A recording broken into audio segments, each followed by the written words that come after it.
This is Soundside. I'm Libby Denkman. Let's talk about murder. Murder most foul and most local. Why has the Pacific Northwest been home to so many serial killers? From Ted Bundy to Gary Ridgway to less prominent cases like Warren Leslie Forrest and Israel Keys, their confirmed victims number more than 90. The real count is possibly dozens higher.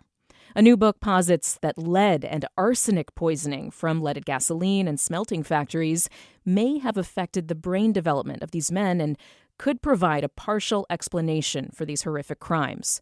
The book pays special attention to Tacoma, location of a factory which poisoned the air Gary Ridgway and Ted Bundy breathed. The book is Murderland, Crime and Bloodlust in the Time of Serial Killers. It's part memoir, part examination of anthropology, criminology, and also the ecological history of the Pacific Northwest. And the author is Pulitzer Prize-winning writer Caroline Fraser, who grew up on Mercer Island. And she joins me now. Caroline Fraser, thank you so much for being here. Welcome. Thank you. Glad to be here. So I grew up in Redmond, not far from where you grew up in Mercer Island. I grew up in the 80s and 90s. You were growing up in the 60s and 70s, if Hmm. I have that right. Yeah. My mother would use stories of Ted Bundy as like the cautionary tale of the way women should conduct themselves. Don't trust that guy, even if he's handsome or charming. Don't follow him. Don't get in the car. But you were growing up as these prolific serial killers' crimes were just sort of happening, and there were stories that were trickling out, but things hadn't really taken shape yet. You write about knowing about the stories of the young women who disappeared from Lake Sammamish one day with a guy named Ted. With this milieu, this environment, these experiences that you were growing up with, did you always plan to explore the subject of serial killers eventually in your work? No, I don't think so. I mean, I was certainly always curious about it. And that event, the weekend at Lake Sammamish that you're talking about, did have a big impact on me and everybody else who lived there at the time. It was so baffling and horrifying, and nobody could figure it out. Because at that time, I think you have to recall, nobody was really familiar with the concept of serial killers. I mean, people knew about something like Jack the Ripper or something, but I don't think anybody had had experience themselves of something like this happening. And so it was a terrifying moment, I think, for the communities around Seattle and in Washington State to realize that there might be a kind of predator out there. Um, I think I eventually got interested in it as part of just thinking about that question of why are there so many serial killers in the Pacific Northwest, which was sort of a chestnut, that kept coming up decade after decade and nobody could figure it out. And during COVID, I just started thinking about that again and kind of just entertaining myself in a way by trying to figure out if there was anything to that or if it was just an urban myth. You compare yourself to what's become a cliche at this point, the crazy wall, I think it's called, where the people are connecting red yarn on a map, like in detective, in the police stations, and we've seen that time and again. But you actually did sit down and start taking out maps and looking at these connections. Is that something you'd ever done before in your work? And how did you kind of arrive at that when you were especially looking at maps of where toxic plumes are located? Yeah, I mean, I hadn't done anything like that before, but it felt very similar to research I had done before because it really involved maps, but also timelines and looking at what happened when, where people were, and coming to some conclusions about, does this mean anything? I mean, does proximity mean anything? And when I started finding out about the history of the smelter, the Asarco smelter in Tacoma, and looking at where some of these guys lived and the history of Tacoma and the history of crime in Tacoma, it began to seem like a story was unfolding. It is virtually impossible to prove some of these connections. And of course, an epidemiologist would never look at, an individual killer with regard to some of these issues I'm talking about with the lead pollution and the smelter, because we now know that lead is associated with increased aggression and violence and crime. But I felt that I could use some of these connections to tell a story and leave it up to the reader to some extent to see what they make of it. What you're doing here is really an extension of what's called the lead crime hypothesis. Can you lay out your theory here, especially when it comes to Tacoma, the Asarco plant, and serial killers who spent a good amount of time in this area where this plume of toxic chemicals existed? Sure. Yeah, the Asarco smelter in Tacoma, that's the American Smelting and Refining Company, which was owned by the Guggenheim family, got started in that area in the 1880s, 1890s, and operated for a century. And I think everybody who's lived there is familiar with the aroma of Tacoma joke, because Tacoma did smell quite badly. And a lot of that was probably due to the pulp mills. But there was a lot of heavy industry in Tacoma and hence a lot of pollution that was going up into the air. And the Asarco smokestack was one for a time, it was one of the highest smokestacks on the West Coast. It was built taller and taller over the years. And the idea was, that the solution to pollution is dilution. If you put it up high enough and get rid of it in this big plume that is spread out over many square miles, it will somehow make a difference in polluting the community. But in fact, we now know that that was a lie, like a lot of other things that were being put out by that company. And they ended up polluting 1,000 square miles of the Puget Sound area with tons and tons of lead and arsenic. And so what you see is in the 1970s, 80s, and early 90s, a sharp rise in violent crime that exceeded anything we had ever seen in this country before. And we certainly saw a rise in Tacoma. In 1974, I think violent crime went up by 20% in Tacoma. So looking at that, and then looking also at the abrupt fall off in both lead and crime in the mid 90s, people developed this theory. And the theory had to do not just with smelters, but with leaded gas, because leaded gas was being sold. And you can, put it together that as more and more people drove cars and commuted after World War II, more and more lead is entering the air from leaded gas and smelters, both of which are withdrawn or go out of business between about 1986 and 1995 or so. And then there's just this abrupt fall off in crime numbers that nobody had ever seen in terms of how abruptly and sharply and how much it fell off. And so that hypothesis was invented to try to explain what happened with those numbers. And of course, you've addressed the fact that taking the leap and going to make the connection to serial killers, it's not something that can be proved definitively. It's a small sample size. And, these are not things that you can do like randomized control trials to try to figure out. When we talk about that connection in the book, was there a worry that you had about presenting something that was maybe about correlation, not causation, or you know, missing, maybe making a leap that was like a little further than you were able to do with the evidence? Was there any hesitation for you? Yeah, I mean, I thought about it. I didn't want to spread a conspiracy theory or something like a conspiracy theory. But I did feel that because we could see how much lead, for example, Ted Bundy was exposed to in his front yard and his backyard.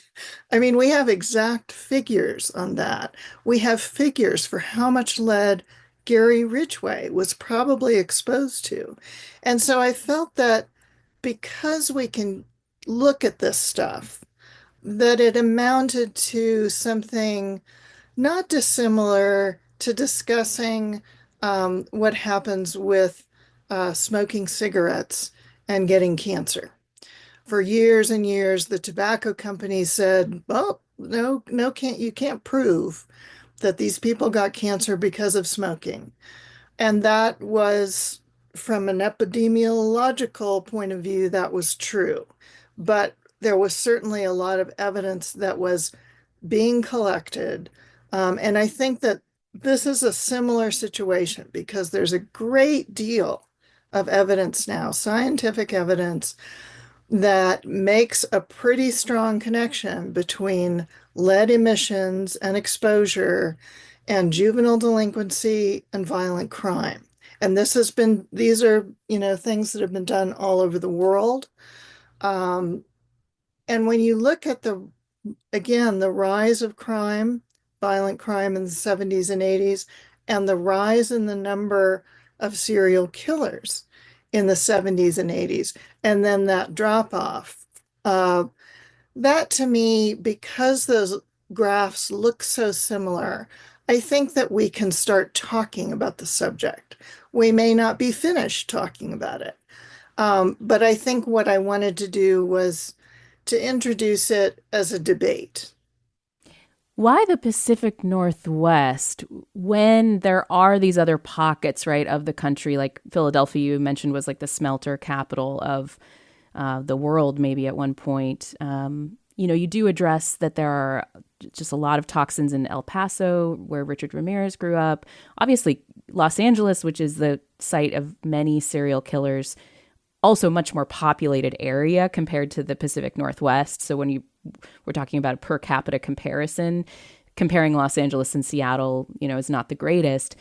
But Los Angeles also has a ton of industrial pollution, a ton of toxins in the environment. But for Seattle and the Pacific Northwest to be sort of known as a hotbed of serial killers, toxins were present in other locations too. Why do you think Seattle and this area has become known and did produce so many? Were there other factors involved? I'm sure there are always other factors involved. I think we know now that there are is a gene or more than one gene that is associated with violence in behavior. There's child abuse, child neglect, sexual abuse, there's head trauma, there's poverty. I mean, kids who are deprived of a good diet, for example, can have issues with their neurological development. So I think there's a whole host of issues that go into making somebody perhaps behave in an incredibly exaggerated and violent way. But I think in terms of the Pacific Northwest, you had these two figures who were among the first, Bundy and Ridgway, the Green River Killer. So they were among the first who were identified in the public mind in the US. So that's one thing that I think singles out the Pacific Northwest. And I think also because the region was, as you say, it wasn't that heavily populated at the time, it is striking that there were so many guys kind of operating at the same time. I think I say in 1974, which was the year when Bundy really began amping up his activity, there were at least six identified serial killers operating in Washington state along the I-5 corridor. including some that are just not very well known, like Warren Leslie Forrest. I mean, well known probably in Washington, but not elsewhere. And so that I think gives you pause. You kind of wonder, well, what was going on here? Why was there such a sharp rise in violent crime overall in Tacoma in the 1970s? I think one of the really compelling ways that you approach this differently than anybody I've ever read. Of course, people have been reading about Ted Bundy and the reasons behind him since Anne Rule, and there's been so many approaches. But you're weaving in like natural history, a critique of like big infrastructure projects and the ways that they can go wrong. You're really looking systematically and systemically at the reasons behind violence. And one direction that I did not expect the book to go in was to talk about Gallup and Gertie and the Tacoma Narrows and then the I-90 floating bridge over Lake Washington. And you write about, being growing up in Mercer Island, well aware the number of accidents that were caused by the bulge and the reversible lane situation on I-90. What compels you to draw those parallels between what I saw as like the almost callousness of what big thinkers and people who are in charge of these big infrastructure projects and what is supposed to be innovation can have, and what the actual impacts are on regular people. But please, can you explore more kind of why you wanted to draw those parallels? Yeah, I mean, growing up on the island in the 70s, engineers were just worshipped almost. I mean, everybody interpreted all the technological advances and the advances in stuff like highways and interstates and bridges and all of that as a overwhelming good, that they increased efficiency, that they helped the economy, and all of that is true. They did, but they did it at a cost. And so I think I wanted to look at some of these big infrastructure things like the bridges as another example of what had happened with the smelter in Tacoma, that's something that was just seen as absolutely necessary for the economy could also be a secret killer. And so, I'm kind of unfolding something that gets, I think, for the reader, I hope it's recognizable by the end of the book and is actually put into words by a woman in Tacoma who was talking about the smelter and what it had done to the community. And she said, I think a Sarko is a serial killer. And so I'm just trying to introduce some other images of how that played out in society. And as you say, it was systemic. I mean, there was a way in which life was cheap, and the lives of women in particular were cheap. And when you look at, the society as a whole and ask, why was this kind of allowed to happen on such a scale, it really, I think, gives you pause. And in a similar way, you track the involvement of the Guggenheim family, who owned the Asarco plant and grew rich off of it, and along with other endeavors. They're famous, of course, for like the Guggenheim Museum, the art collection. But you draw this connection to the Sackler family behind the opioid crisis, and how even though you have these really wealthy families that may grow legitimacy through different types of ways that they give their money away, including in the art world, what it's built on often has so much collateral damage to the community. Do you think that we forgive too much what wealth can bring when it is used in ways to sort of art wash or otherwise, gloss over its impacts? Absolutely. I mean, it is. just astonishing, what these people were able to get away with. And the Guggenheims, I felt, were an very early example of what we've now seen with the Sacklers. They were, poisoning entire cities with lead and with arsenic. Lead and arsenic are poisons, and we have known this for centuries. And yet they were continually, constantly telling people who would come to them with damaged agricultural crops or dead pets or children who were getting severely ill. And they would say, oh, arsenic is really not a problem. It just passes naturally through the body. Lead occurs naturally in the environment. Those are lies. I mean, they are just lies that they told. And don't you see how great it makes our engines run and how like beautiful the paints are with lead? Yeah. Hmm. Yes. And so it was shameless. And the fact that in the United States, all these communities have been presented with this, evil choice of these companies saying, you can either have these jobs and be poisoned, or we'll go somewhere else and leave you high and dry. I mean, a lot of these places, a lot of these towns and cities where their smelters were desperate, desperate for jobs at times that were incredibly economically vulnerable for them.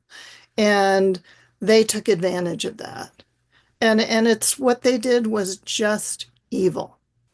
I mentioned that a lot of this book also weaves in memoir and your own experience with anger and violence at home, the experience of seeing your father and the damage that his anger could wreak on your family.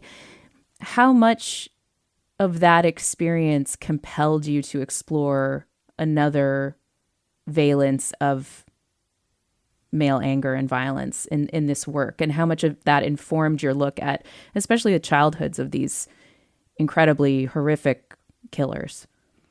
I think I wanted to give a sense of what it was like to be growing up during that time, which was really different. I think that now we have more of an understanding of domestic violence and and how prevalent it is.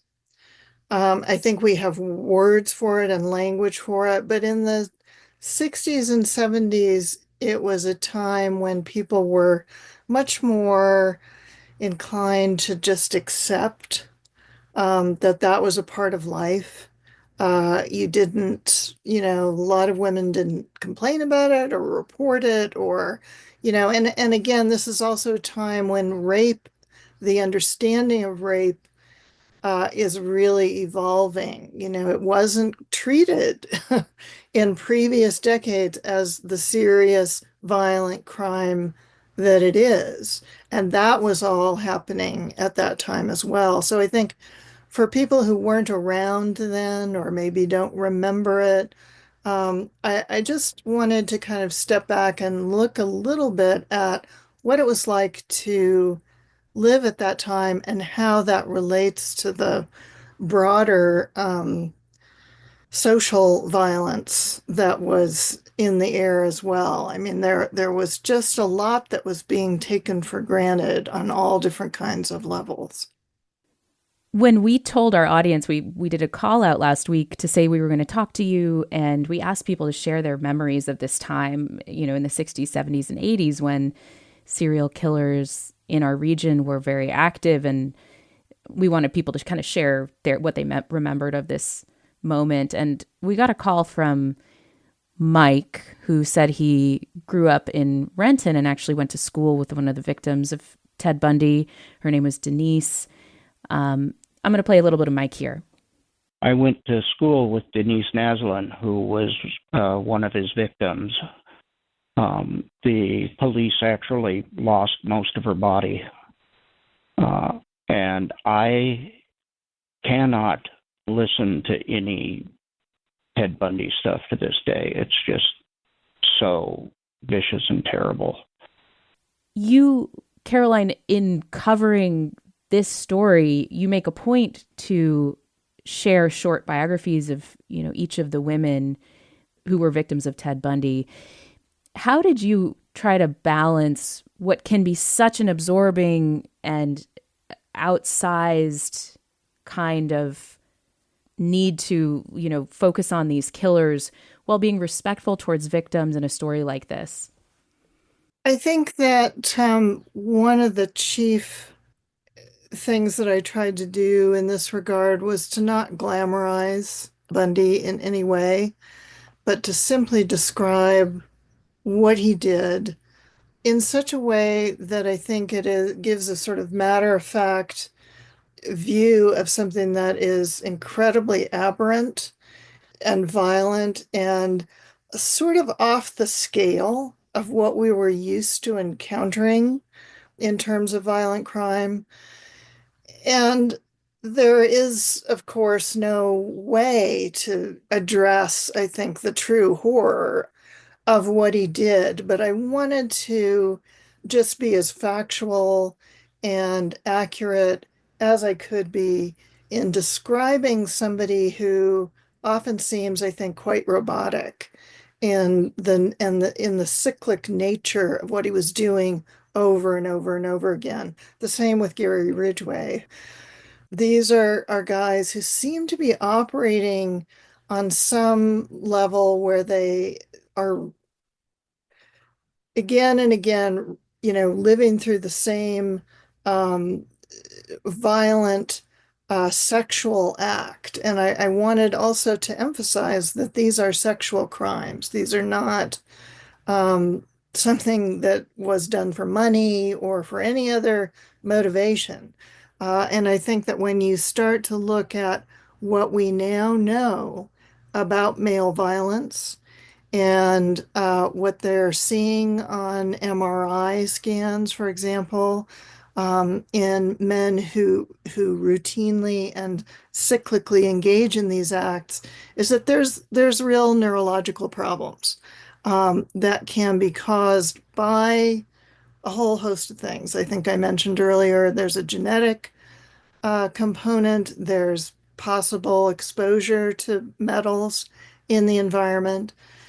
So I think we're closing in on some of the reasons why people develop this psychopathic tendency to do things like Bundy did.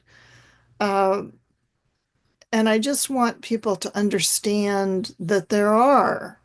It's not just some kind of, he was born evil or something like that. I think there's a lot more to it.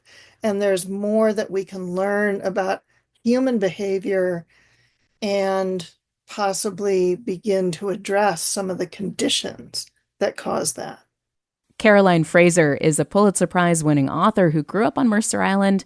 Her new book is called Murderland: Crime and Bloodlust in the Time of Serial Killers. Thank you very much for being here. Thank you. Thanks for listening to Soundside. By the way, this show is only possible because listeners support us. If you are able to give right now, check out the show notes for a link to donate. And don't forget, you can listen live on KUOW 94.9 FM Seattle at noon and 8 p.m. Monday through Thursday, or anytime online at KUOW.org.